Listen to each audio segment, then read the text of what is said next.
Hello viewers, আসসালামু আলাইকুম। যে ক্যালকুলেশনটা আপনারা দেখতে পাচ্ছেন, এই ক্যালকুলেশনটার সমাধান করে আমি একটা শর্টস ভিডিওতে দিয়েছিলাম। তো সেখানে অনেকেই দেখা গেছে কমেন্ট করতে যে এখানে এক্স্যাক্টলি মান আসতেছে না বা ক্যালকুলেটর একদমই আসে না, এরকম অনেক কমেন্ট পাওয়া গেছে। যারা ঠিকঠাক ক্যালকুলেশন করতে পারতেছে না, অথবা এক্স্যাক্ট যেই মানটা সেই মান না এসে অন্য কোনো মান আসতেছে, অনেকের ক্যালকুলেটরে এই ধরনের প্রবলেম হচ্ছে। এরকম কমেন্ট আমি অনেকগুলো কমেন্ট পেয়েছি। অবশ্য আমি অনেককে রিপ্লাই দিয়েছি। বিষয়টা ক্যালকুলেটর অনেক সময় বিভিন্ন ডাটা ইনপুট করে আমরা ক্যালকুলেশন করি, সেগুলো থেকে যায়। সেক্ষেত্রে অনেক সময় ভুল মান দেখায় এবং ক্যালকুলেটরটাকে রিসেট করে নিলে পরে ক্যালকুলেশনটা সঠিক মান পাওয়া যায়।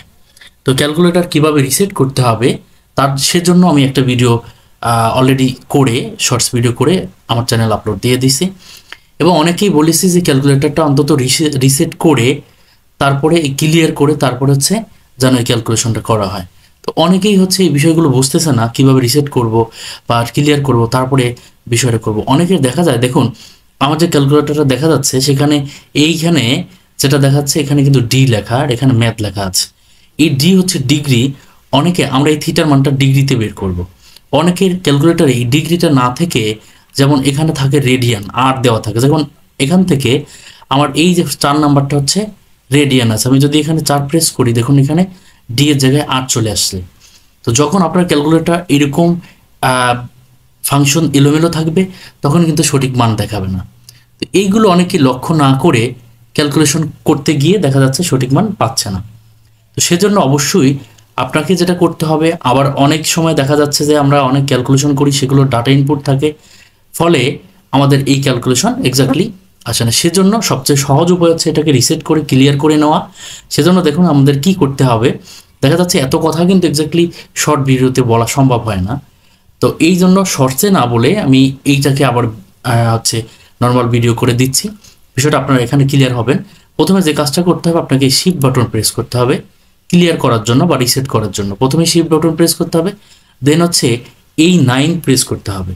ফলে দেখুন এখানে 3টা অপশন আসছে, on, set up, two memory, 3 all. তো এইখানে আমরা অল ক্লিয়ার করব, যত ঝামেলা আছে ক্যালকুলেটর চলে যাবে। এই জন্য আমরা এখান থেকে 3 প্রেস করব। তারপরে আমাদের দেখুন এটা আমরা রিসেট অল করতে চাচ্ছি কিনা সেজন্য আমাদের কোশ্চেন করছে। আমরা সমানে যদি প্রেস করি তার মানে আমরা করতে চাচ্ছি ইয়েস হবে। ওকে, সমান সমান প্রেস করলাম। দেন আমাদের করতে হবে কি, এসি প্রেস করে বিষয়টাকে ক্লিয়ার করতে হবে। তাহলে এসি প্রেস করলেই আমাদের এটা ডান হয়ে যাবে। ওকে, আমরা এসি প্রেস করলাম। দেন দেখুন এখানে আর ছিল, ডি চলে আসছে, মানে আমার ক্যালকুলেটর যত ঝামেলা আছে সেগুলো ক্লিয়ার হয়ে গেল। এখন এই মানটাকে তুলে যদি ক্যালকুলেশন করা হয় এক্সাক্ট মান পাওয়া যাবে। তো এখানে আছে সাইন থিটা। আমরা প্রথমেই সাইন, এই যে সাইন বাটনটায় প্রেস করলাম, সাইন আসলো। তো থিটাটা ক্যালকুলেটর তোলা যায় না, কিন্তু আমরা এটার পরিবর্তে অন্য কিছু তুলে নেব। যেমন এখান থেকে আমরা এক্স তুলে নিতে পারি। দেখুন এক্স তোলার জন্য থিটার পরিবর্তে আমরা এক্স তুলবো, আলফা প্রেস করব। দেন এই যে ব্র্যাকেট যেটা দিয়ে ক্লোজ করি এইটাতে প্রেস করবো। এটা প্রেস করলে আমরা এখান থেকে কিন্তু এক্স পাবো। প্রেস করলাম এক্স, দেখুন আমার ডিসপ্লেতে, ক্যালকুলেটর ডিসপ্লেতে এক্স চলে আসছে। ওকে, এবার আমরা এই ব্র্যাকেটটা ক্লোজ করে দিই, আবার এটা চাপতে ব্র্যাকেট ক্লোজ হয়ে গেল। ওকে, তারপরে plus cos theta, plus press করলাম, তারপর আমরা কস প্রেস করলাম, তারপরে একইভাবে থিটার জায়গায় আমরা এই আলফা, তারপরে ক্লোজ ব্র্যাকেটে প্রেস করলে এক্স পাবো এবং আবার ব্র্যাকেট আমরা ক্লোজ করে দেব। এরপরে আমাদের এই যে সমান সমান √2 আছে, তো আমরা আলফা এই ক্যালকুলেশন বাটন যদি প্রেস করি সমান সমান পাবো। তারপর আমাদের রাইট হ্যান্ড সাইডে আমাদের √2 তুলতে হবে। তো আমরা এই রুট বাটন প্রেস করব, দেন এখানে 2 তুলে নিলাম। ওকে, এবার যে আমাদের কাজটা আমরা এক্স এর মান বের করব, দ্যাট মিনস থিটার মানটা বের করব।